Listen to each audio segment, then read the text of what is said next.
La prueba de la nueva normalidad. Quiero empezar repasando, ¿ok? Desde lo que empezamos a ver en el mes de abril, a lo que vimos en el mes de mayo, y ahora lo que viene hacia adelante. Quiero hacer un repaso porque se me hace que es muy importante que entendamos que el Señor puso en nosotros o sobre la iglesia una prueba. Nos ha tenido durante todos meses en este proceso, en esta prueba. La pandemia es lo que usó el Señor para ponernos en aislamiento, y eso ha implicado una prueba. Así de manera general, si ustedes me preguntan, bueno, pero ¿qué es la prueba en sí? Toda la prueba. Yo quisiera decir que de manera general, que el propósito del Señor es que la iglesia crezca, madure, aprenda a que cada uno de nosotros en lo individual debemos ser discípulos fieles donde quiera que estemos. Entonces eso se vio muy claro porque cuando empezamos nos dimos cuenta que cada uno de nosotros, al ser enviados a la casa, al estar en aislamiento, íbamos a tener que perseverar en ser responsables como discípulos fieles. ¿Sí puedes, Daniel, bajar un poquito el volumen? Sí, porque íbamos a tener que ser responsables, cada uno de nosotros. No podíamos ya vivir un cristianismo en donde yo voy a la iglesia y cumplo, sino que ya vas a estar aislado de la iglesia, aislado de los demás, y tú necesitas ser responsable. Estuvimos hablando en el mes de abril sobre cuáles eran esas responsabilidades, ¿verdad? Y que las responsabilidades iban a involucrar responsabilidades en lo personal, que íbamos a tener que ser responsables nosotros como discípulos de nuestra comunión con Dios, de nuestra perseverancia en su palabra, de aprovechar los medios de gracia, de buscar aplicar la verdad de Dios en nuestras vidas para seguir creciendo en santificación, etcétera. Y vamos a tener que ser responsables en nuestras familias, dependiendo de la función que tuviéramos. Si eras un padre, ibas a tener que ser responsable de guiar a tu familia en todo este proceso, de cuidar a tu familia, de estar velando por el bienestar espiritual de tu familia. Si eras una madre, contribuyendo a todo eso junto con tu matrimonio, cuidando los retos nuevos para perseverar ustedes en esa unidad familiar. Y participando, obedeciendo a los hijos y siguiendo la dirección de sus padres entusiastamente. Si estaban teniendo devocionales, iban a juntarse a ver los servicios, etc.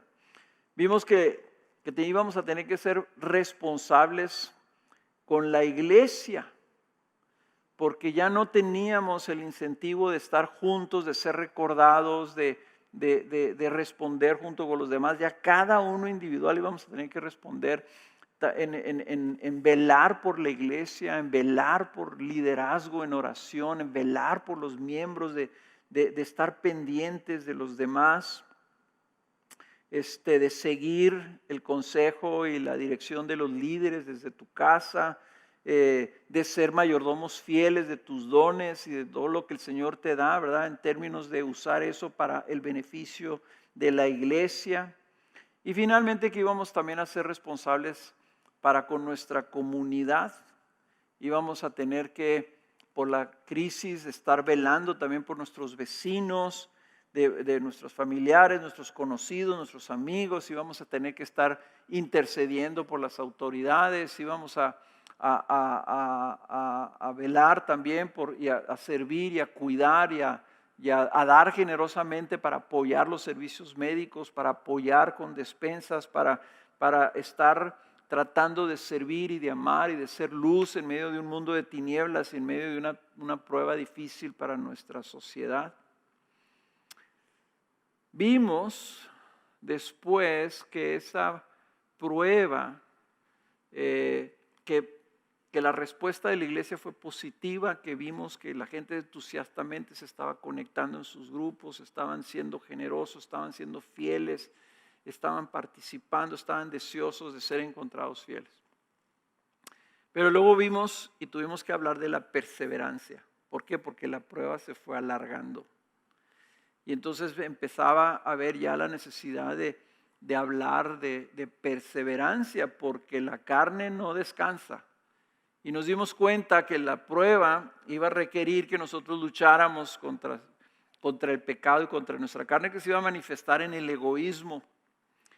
Que el egoísmo, que significa que empiezas tú a poner tu énfasis en ti mismo, en lo que tú quieres, en lo que tú deseas, en lo que te falta, en lo que necesitas, etc. El egoísmo, ¿verdad? Te encierra en ti mismo y pierdes la perspectiva de estar viendo hacia afuera. Y vamos a tener que luchar, si vamos a perseverar, y vamos a tener que luchar en la carne, contra la carne por la pereza misma. Iba a empezar a manifestarse un cansancio espiritual.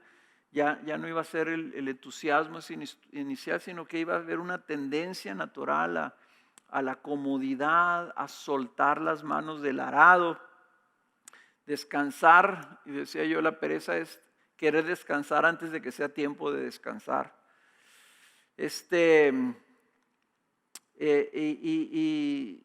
Y de alguna forma, ¿verdad?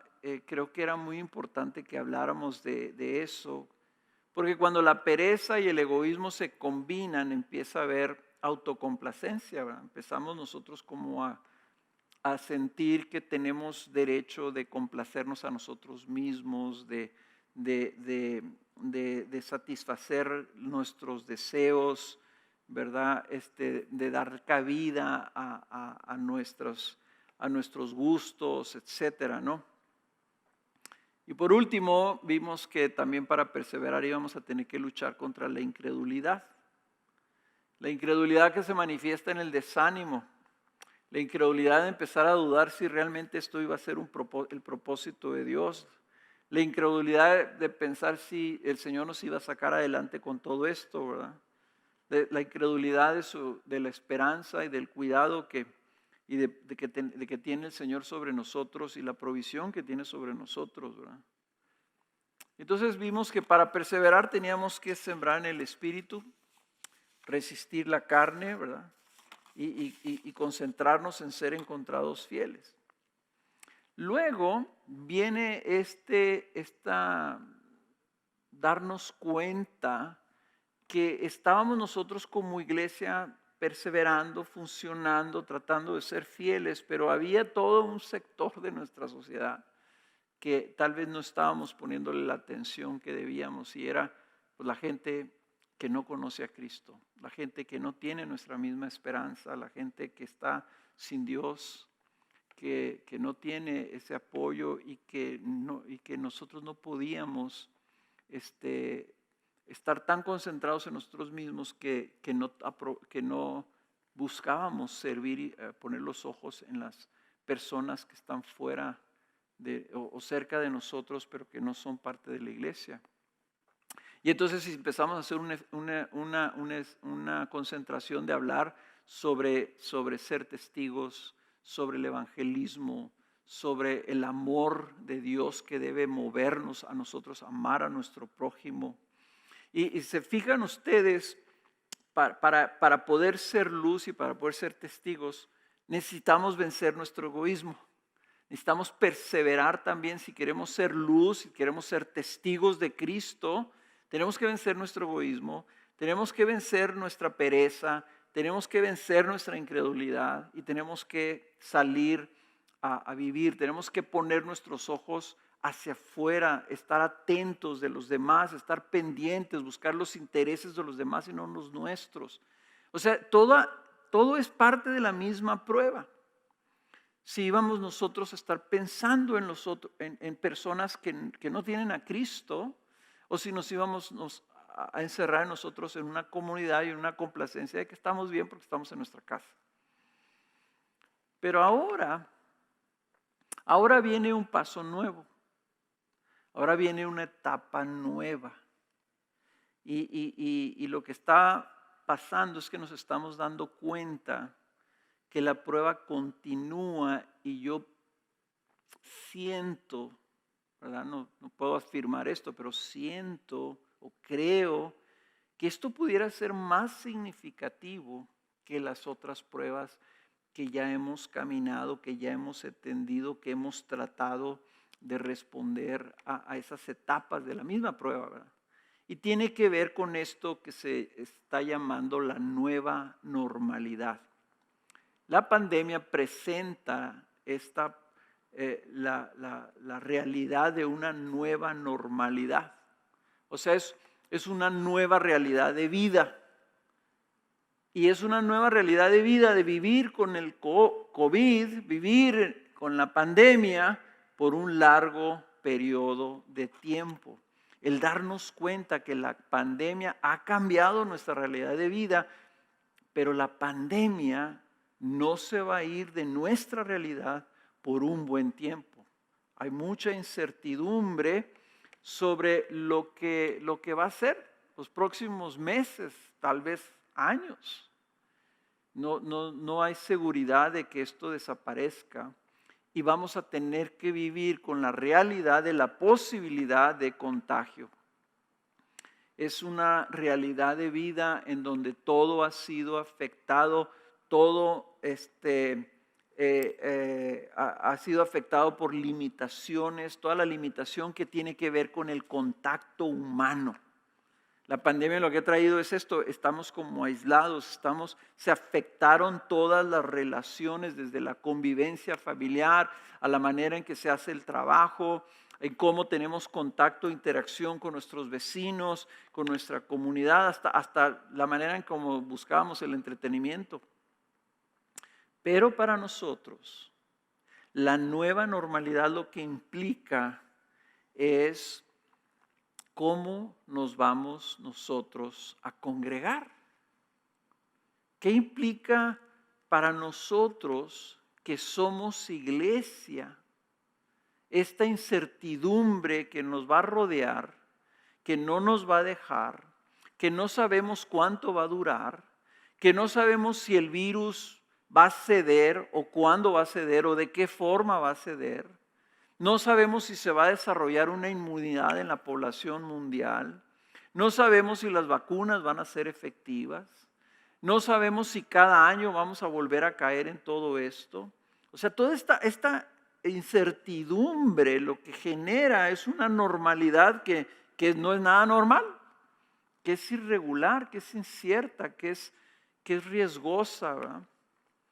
Y entonces, me acuerdo que en un principio cuando esto pensó, las personas decían, es que la iglesia va a tener que adaptarse a esta nueva realidad. Y yo no estoy tan seguro que esa sea una expresión que debamos nosotros usar, como que adaptar la iglesia.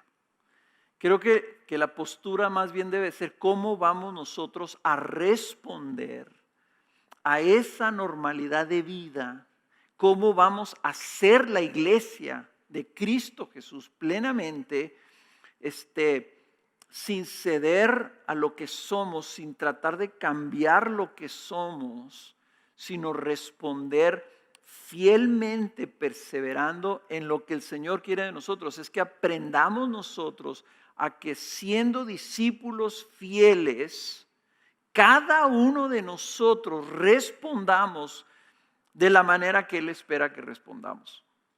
Y eso es lo que quiero que veamos el día de hoy. Nosotros estamos llamados a seguir siendo fieles, a perseverar en firmeza y en determinación como discípulos en medio de cualquier normalidad o realidad que se venga. Las circunstancias del mundo no deben determinar qué tipo de iglesia somos. Nosotros somos la iglesia de Cristo y seguiremos siendo la iglesia de Cristo, haya virus o no haya virus, haya paz o haya guerra, haya prosperidad o haya escasez.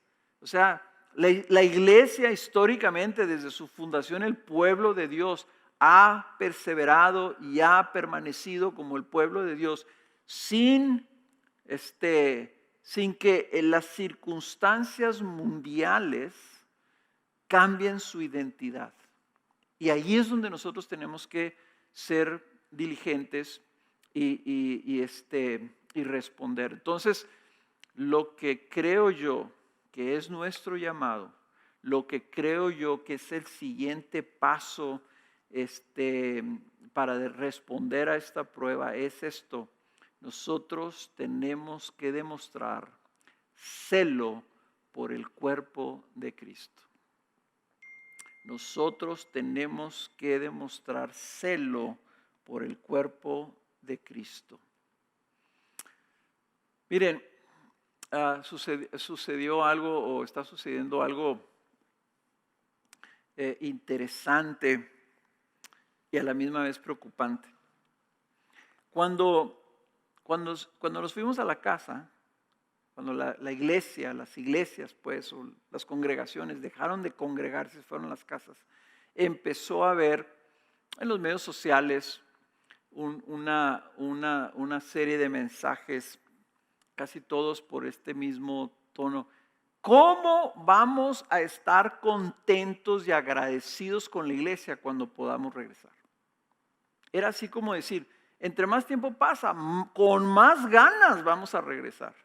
Entre esta hora que hemos estado separados, ¿cómo estamos anhelando el día que regresemos?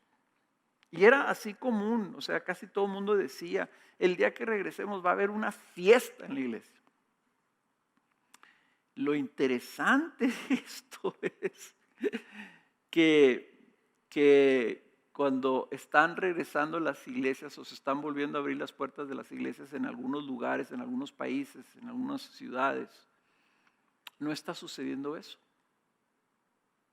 Lo que está viendo es una respuesta de la iglesia tibia, una respuesta como con mucho cuidado. No una respuesta de celebración, sino una respuesta como decir, no, pues no sé, déjame ver a ver si me conviene regresar o no, ¿verdad? Y es por dos razones principales. Hay dos cosas que están afectando esa respuesta. La primera de ellas es que ya nos acostumbramos a estar en la casa. La verdad de las cosas que en 3 meses ya se hizo un hábito en nuestras vidas de no tanto de funcionar como iglesia, sino de un nuevo hábito de vida en donde la iglesia es algo que vemos como una transmisión virtual de algún mensaje, de una cosa así. Yo creo que todos estamos conscientes que el edificio no hace la iglesia, que aunque estemos en casa seguimos siendo iglesia, pero como que ya se metió en nuestras mentes que hacemos iglesia por medio de conectar una transmisión virtual. Y ese hábito, esa mentalidad ya está allá adentro y ya está teniendo un efecto, ya está generando en nosotros una respuesta. A lo mejor tú que todavía no tienes la posibilidad de reunirte, tú dices, no, pues yo no voy a hacer así, ahí cuando ya digan que puedo ir, yo voy a correr entusiastamente, pero no te has dado cuenta porque todavía no tienes esa opción, que cuando eso suceda, ese hábito que ya está ahí va a empezar a sonar en tu vida, va a empezar a tener un efecto. ¿Por qué? Porque es más cómodo, por ejemplo, tú, en lugar de levantarte temprano, de preparar a tu familia, de ir a un servicio temprano, te puedes levantar tarde, puedes escuchar un mensaje en la televisión, en tus pijamas, desayunando, ¿verdad? O puedes decir, ¿sabes qué? El día de hoy vamos a hacer esto primero y ya después que regresemos y que tengamos tiempo en la tardecita ponemos el video de a ver cómo estuvo ahora en la mañana. O sea, esas cositas, lo que no nos damos cuenta es que eso influye en nuestra carne. Y ahí es donde para perseverar decimos, para empezar tienes que vencer tu egoísmo, tienes que vencer la pereza, tienes que vencer la incredulidad, tienes que darte cuenta que hay una autocomplacencia que va a influir en la manera que respondes. La segunda cosa que está afectando es esto, que hay un riesgo, que hay un riesgo, ¿verdad?, que tú tienes que asumir cuando tú regresas a la iglesia. ¿Cuál es el riesgo? El riesgo de que te puedas contagiar en la iglesia. Es el mismo riesgo, por ejemplo, que tú tienes cuando tienes que ir al supermercado. Es el mismo riesgo que tú tienes cuando tienes que ir al trabajo.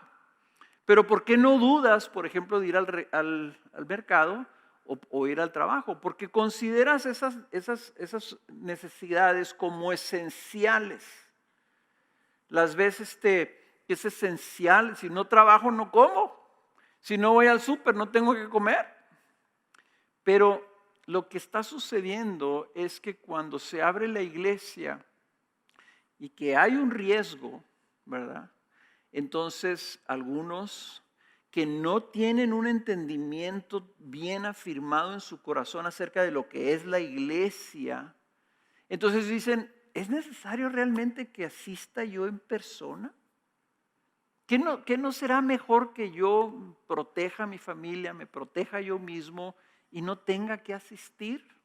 Al cabo está aquí bien la cosa, ¿verdad? Está bien los videos, está bien, ahí me bendicen, aprendo. Entonces estás viendo la iglesia, esas personas pueden estar viendo la iglesia como que es un servicio para mi beneficio, y si puedo recibir el beneficio sin tener que arriesgarme, pues ¿qué más quiero, verdad? ¿Para qué me arriesgo? Entonces, hermanos, esto es, como les digo, una realidad. Por eso es que nosotros el día de hoy lo que yo quiero es que repasemos un poco, ¿verdad? ¿De qué estamos hablando cuando hablamos de la iglesia? Y cuál es entonces el diseño de Dios, el propósito de Dios, qué es lo que somos realmente y cómo debemos responder. Y tenemos que tener una visión. Entonces me voy a ir ahí un poquito rapidito y voy a leer algunos textos y voy a hacer algunos comentarios. Así que si tienes por ahí lápiz y papel, anota estos textos para que los revises, para que los leas tú en tu casa, para que los comentes en tu grupo de casa, que los comentes con otro. Vamos a ver primero que nada,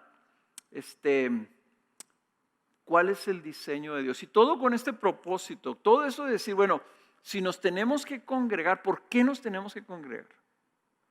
¿Por qué viene esto ahora? ¿Por qué es importante esto? Primero vamos a ver el diseño de Dios. Fíjense en el momento donde la iglesia estaba más pura, recién nacida. Cuando el Espíritu Santo se derrama y forma la iglesia y nace la iglesia, ¿cómo era esa iglesia todavía que no había sido contaminada o afectada por los diseños humanos, por la organización humana?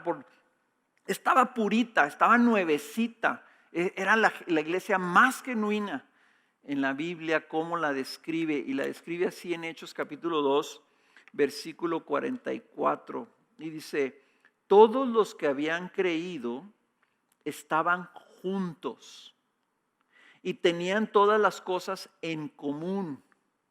Vendían sus propiedades y sus bienes y los compartían con todos, según la necesidad de cada uno. Día tras día continuaban unánimes en el templo y partiendo el pan en los hogares, comían juntos con alegría y sencillez de corazón, alabando a Dios y hallando favor con todo el pueblo. Y el Señor añadía cada día al número de ellos los que iban siendo salvos. El retrato que tenemos de la primera iglesia es un retrato de una comunidad. Es una comunidad que habitaba en comunión. O sea que tenían la vida en común, estaban haciendo vida en común, estaban participando de la vida juntos. Y había una unidad, eran unánimes, eran un solo cuerpo. Esto no era un servicio religioso. Esto era una comunidad que vivían juntos, un pueblo compartiendo vida. Compartían casa, compartían alimento, compartían gozo, compartían de sus cosas. Esto es lo que era la iglesia cuando el Señor, por medio del Espíritu Santo, la funda, la establece, derrama su Espíritu y esto se produce. Entonces tenemos que ver que de origen y de diseño divino, ¿verdad? Nosotros fuimos agregados a la iglesia para vivir así. Ese es el diseño. Y si ese es el diseño de Dios, si eso es como Dios quiere que vivamos, nosotros debemos de tener un celo por experimentar eso, por agradar a Dios viviendo de esa manera.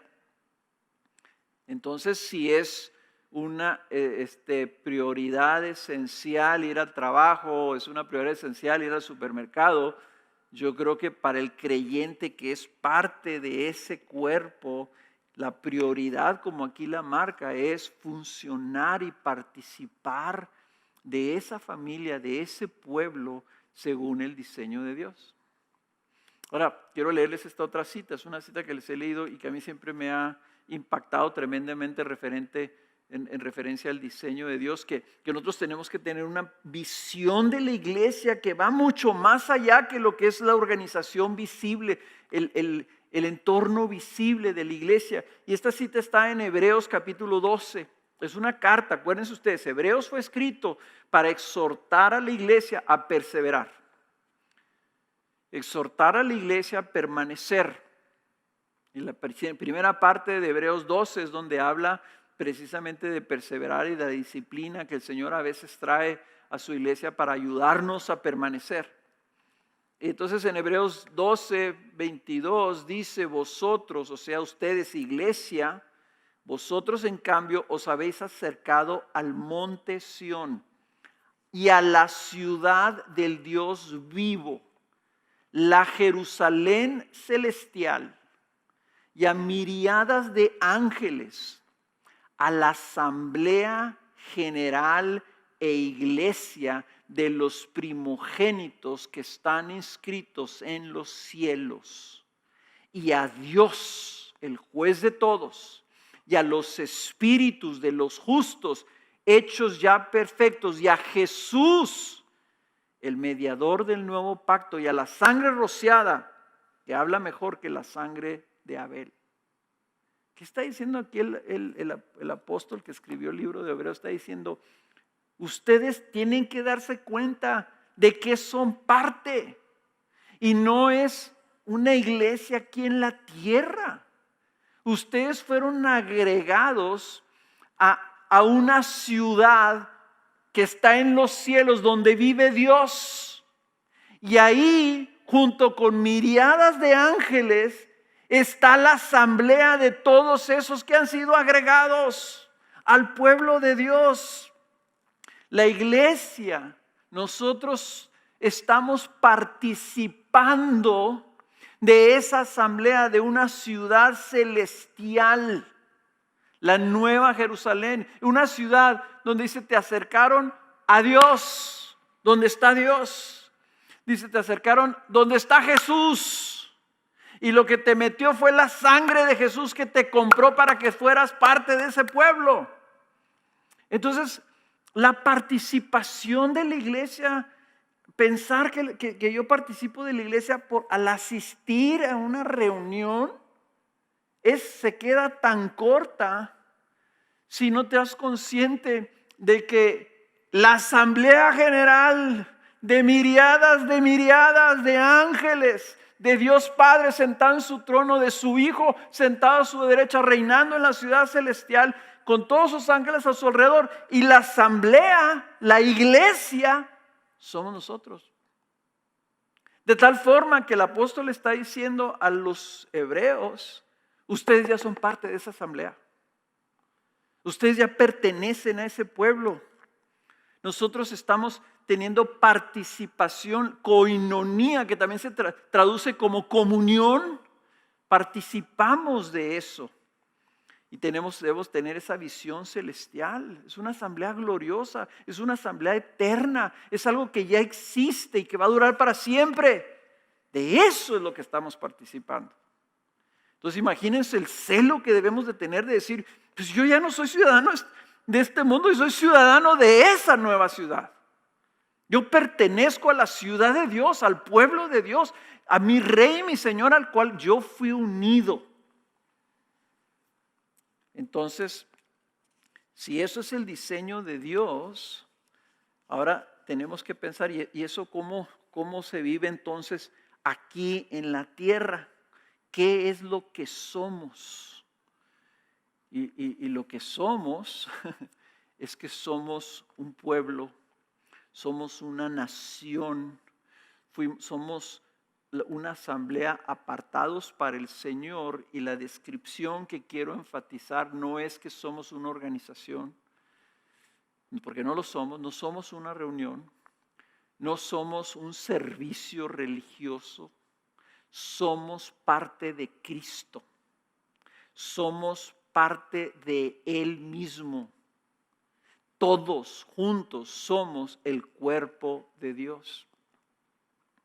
Una familia, tú no puedes decir, cuando tú hablas de familia, el término familia implica inmediatamente pluralidad. Implica un grupo de personas. Si una persona dice, no, pues yo soy solo, yo soy familia, yo soy mi propia familia, está diciendo una tontería. De la misma manera, como un individuo no es familia en sí mismo, solamente eres familia cuando eres parte de una unidad familiar, de una pequeñita comunidad familiar. Así nosotros tenemos que darnos cuenta, nosotros somos el cuerpo de Cristo, de tal forma que es incongruente decir que yo soy cristiano y soy de la familia de Cristo en lo individual. O sea, estás diciendo algo que no tiene sentido. Nosotros somos parte en plural de una unidad ya formada que es el cuerpo de Cristo. Entonces dice 1 Corintios 12:12, así como el cuerpo es uno y tiene muchos miembros, pero todos los miembros del cuerpo, aunque son muchos, constituyen un solo cuerpo. Así también es Cristo. En otras palabras, nuestra identidad ya no es individual. Nuestra identidad es la de un pueblo, la de miembros todos de un solo cuerpo. En otras palabras, no puedes decir, bueno, de miembros de un cuerpo, pues yo tengo un dedo, ¿verdad? Entonces yo puedo agarrar el dedo, me lo corto, lo separo y digo, ese dedo puede existir y ser, ¿verdad? Un cuerpo por sí mismo. No puede, o sea, no existe, no tiene una realidad sola. Ese dedo que me corté solamente es parte de un cuerpo cuando está unido al cuerpo. Entonces dice ahí, siguiendo en 1 Corintios 12, por ejemplo, el versículo 14 dice, porque el cuerpo no es un solo miembro. Si tú estás solo en tu casa, no eres, hay un miembro. Dice, el cuerpo no es un solo miembro, sino muchos. Si el pie dijera, porque no soy mano, no soy parte del cuerpo, no por eso deja de ser parte del cuerpo. Y si el oído dijera, porque no soy ojo, no soy parte del cuerpo, no por eso deja de ser parte del cuerpo. Si todo el cuerpo fuera ojo, pues ¿qué sería el oído? Si todo fuera oído, ¿qué sería el olfato? Ahora bien, Dios ha colocado a cada uno de los miembros en el cuerpo según le agradó. ¿Quién te colocó? ¿Quién te agregó? ¿Quién te puso ahí? ¿Quién te acercó? Dios mismo. Y lo hizo porque está formando su cuerpo. De tal forma que nadie puede decir, si tú eres de Cristo, nunca puedes decir que no eres parte de su cuerpo.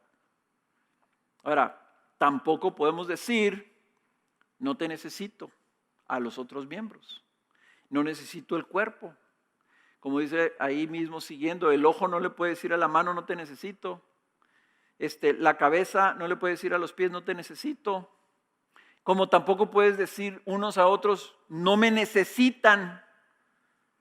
Todos nos necesitamos y todos somos parte los unos de los otros. Y por eso concluye en 1 Corintios 12:25, dice, a fin de que en el cuerpo no haya división, sino que los miembros tengan el mismo cuidado unos por otros. Ese es el propósito, que funcionemos unos con otros, unos por otros, cuidándonos, sirviéndonos, amándonos, procurándonos, apoyándonos, ayudándonos. Cristo nos ha formado para que seamos un solo cuerpo en Él, y al hacerlo nos hace dependientes unos de otros. Nos necesitamos mutuamente para crecer y cuidarnos mutuamente. La salud y el crecimiento del cuerpo depende de cada uno de sus miembros. Esto ya lo sabemos, ya lo hemos enseñado aquí cuando hablamos de comunión.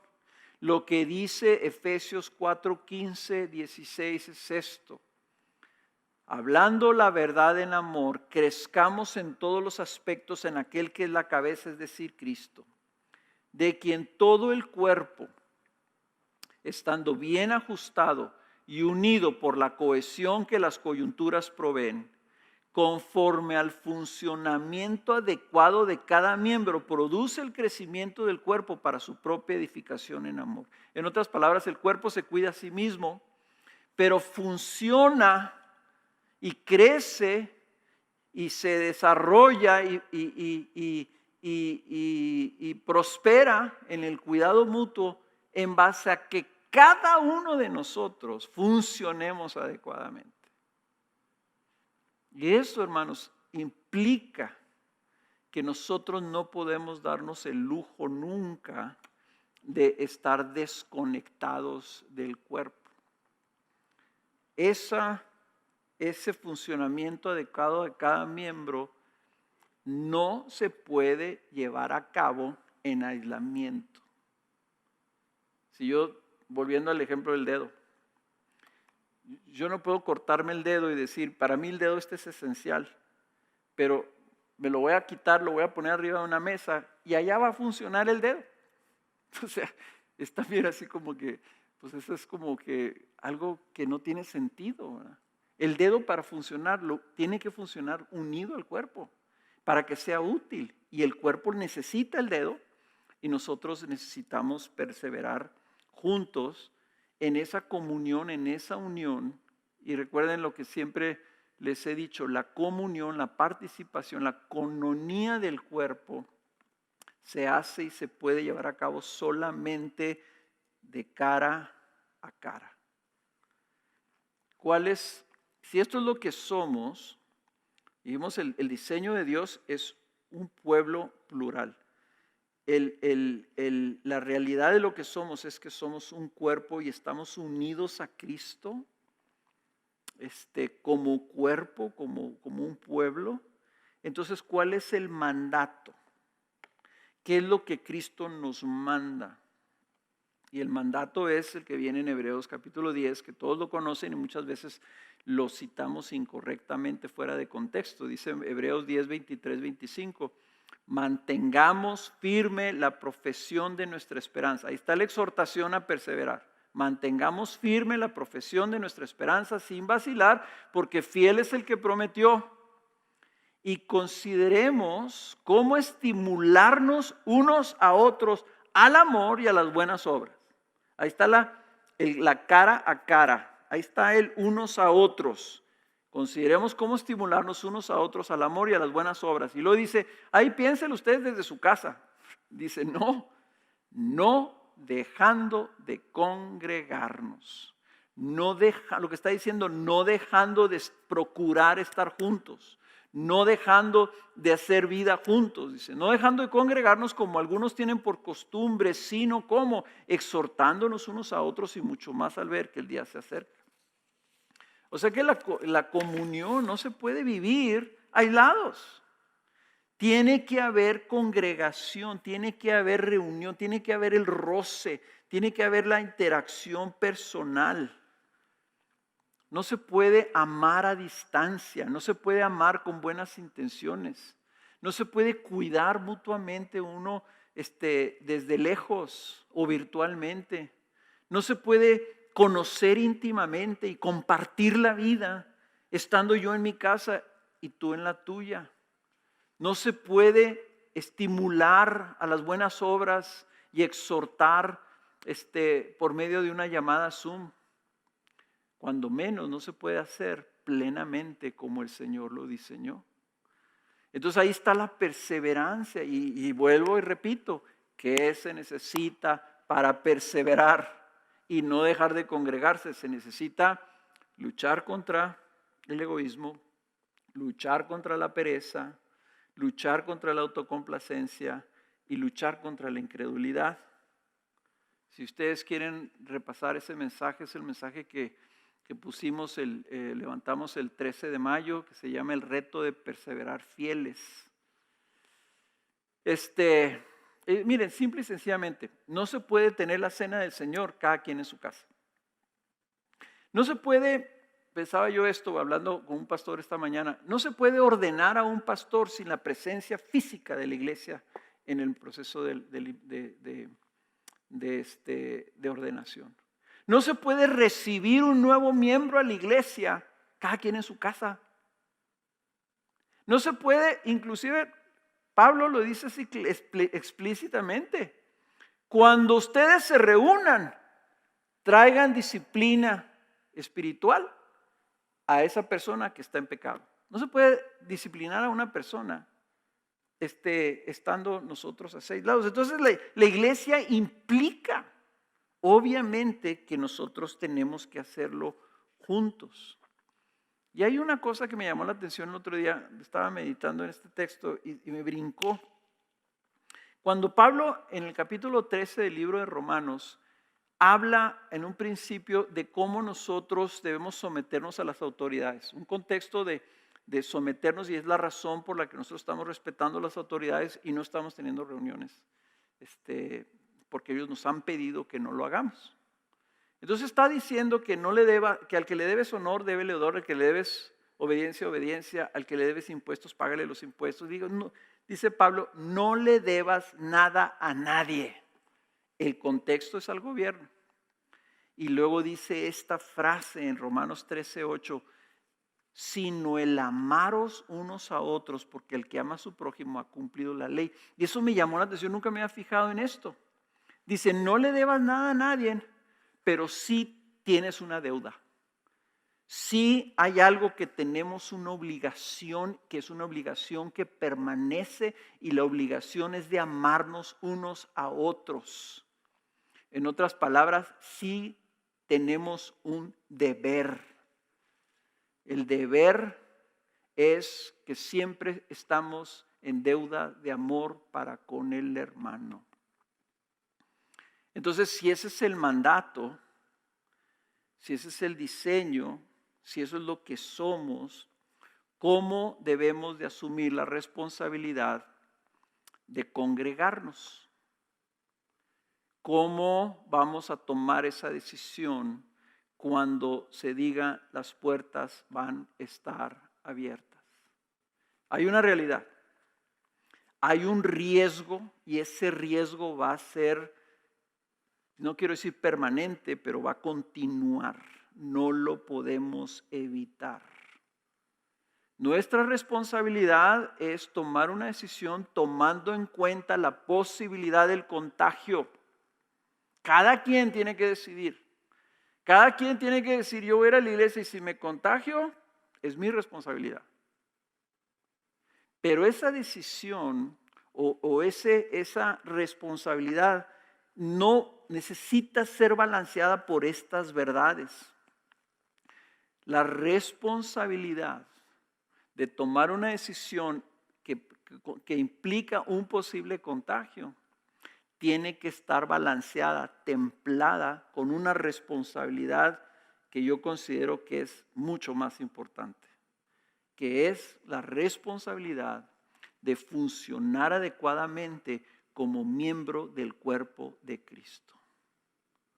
Cada quien debe ser responsable de su participación, pero la decisión de congregarse no depende solamente si hay o no hay riesgo. La decisión debe ser sobre la base de nuestra identidad, de lo que somos, de lo que dice Cristo que quiere de nosotros, de su mandato, de su diseño, de su propósito eterno como miembros cada uno de nosotros del cuerpo de Cristo.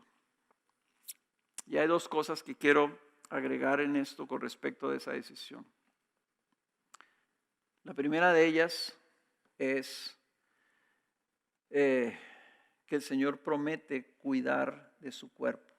En otras palabras, cuando tú contemples la decisión que va a venir, hay que congregarse y tú como padre de familia, tú como individuo, tú como persona tal vez vulnerable, etcétera, etcétera, tú vas a contemplar, ok, ¿cuáles son los riesgos?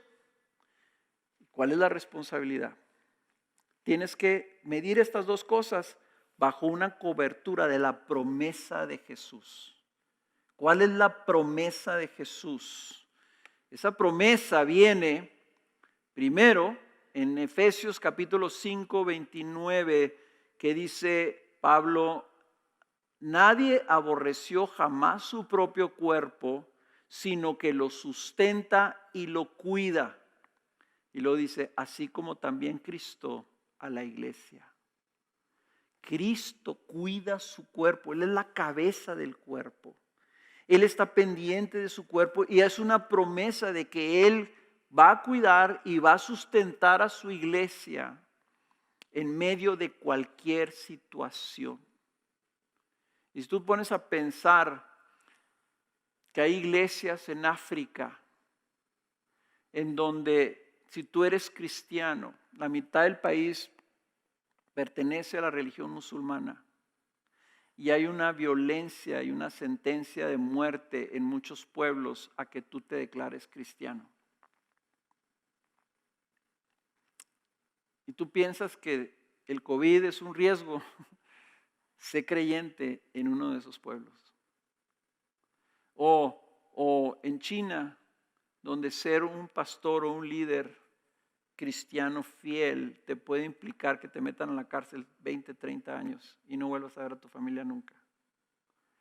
O sea, hermanos, tenemos que ver la realidad. La iglesia vive en un mundo que es adverso al cuerpo de Cristo. Es adverso a Cristo. Pero el Señor dice, yo los voy a cuidar. Y donde la prueba esté muy difícil, va a ser suficiente su gracia. Y nosotros no estamos ante un riesgo de esa magnitud. Y la segunda parte de la promesa viene implícita cuando el Señor les dice a sus discípulos, no te preocupes qué vas a comer, o qué vas a vestir, o qué vas a tener. Les dice en Mateo 6:31, dice, no os preocupéis diciendo qué comeremos, o qué beberemos, o con qué nos vestiremos. Dice, porque los gentiles, o sea, la gente que no cree en Dios, la gente que no es del pueblo de Dios, dice, buscan ansiosamente todas estas cosas. Pero vuestro Padre Celestial sabe que necesitáis todas estas cosas.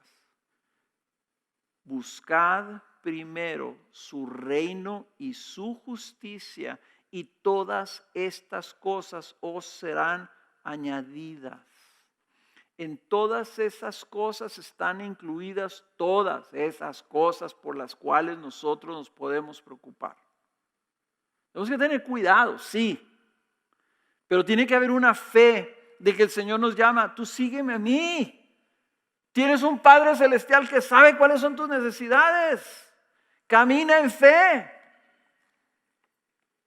Busca primero su reino. Él es tu rey, es tu Señor. Y todo lo demás, dice, te va a ser añadido. Por tanto, no os preocupéis por el día de mañana. El día de mañana se cuidará a sí mismo. Bástele a cada día sus propios problemas. Esa iglesia gloriosa que vimos ahorita en Hechos capítulo 2 es una iglesia que unos años después salió expulsada de Jerusalén por una persecución muy terrible que empezó después de que mataron al diácono Esteban a pedradas por su fe. Y esa iglesia salió perseguida, salió huyendo, pero donde ellos iban predicando el evangelio, iban siendo fieles y perseverando y compartiendo la luz de Cristo. Y de ahí se fundó la iglesia de Antioquía, y en la iglesia de Antioquía salió Pablo y Bernabé a plantar las iglesias. Hasta el día de hoy nos llegó aquí. Las dificultades, las circunstancias, las adversidades nunca han definido a la iglesia. Es simple y sencillamente la circunstancia mundial o la circunstancia, el contexto donde el Señor va a cuidar y va a guiar a su rebaño. En muchas ocasiones como el Señor guiando a su iglesia, caminando en un cañón ahí, ¿verdad? Rodeado de lobos que quieren comerse las ovejas, pero el Señor va ahí cuidando a su pueblo y guiándolo. Y a veces el Señor permite que haya muerte, que haya mártires. Y lo hace para fortalecer la iglesia y lo hace para exaltar su nombre y lo hace para conceder el privilegio a algunos santos de que mueran y participen de sus propios sufrimientos y sean cada vez y puedan experimentar ser más como Jesús aún en su muerte. Nosotros somos el pueblo de Dios, somos el cuerpo de Cristo. Y lo más importante de todo esto, hermanos, es que estamos unidos a Jesús. Entonces, yo pensaría que un cristiano que está unido a Cristo, cuando se reúne el cuerpo de Cristo, si ese cristiano dice, el día de hoy mejor me voy a quedar aquí en mi casa y voy a ver el servicio por televisión, está unido a Cristo. ¿Dónde está Cristo? Te voy a decir dónde está Cristo. Cristo está celebrando con su pueblo cada vez que el pueblo se reúne. Donde dos o más estén reunidos en mi nombre, ahí voy a estar yo. Si tú dices, yo puedo estar en mi casa y ahí va a estar Cristo en mí, la Biblia no dice, donde esté un cristiano que no quiera congregarse, ahí voy a estar yo. No lo dice. Entonces, hermanos, estamos trayendo esto porque yo quiero pedirles que ustedes empiecen a orar y empiecen a checar su corazón y empiecen a ver si están en fe y empiecen a ver si tienen celo por el cuerpo de Cristo y empiecen a ver cómo ven ustedes la iglesia y empiecen a ver si ustedes realmente están sabiendo que son parte de esa asamblea gloriosa celestial y empiecen a ver si ustedes tienen un deseo de participar de su vida junto con sus hermanos y junto con todo el cuerpo de Cristo.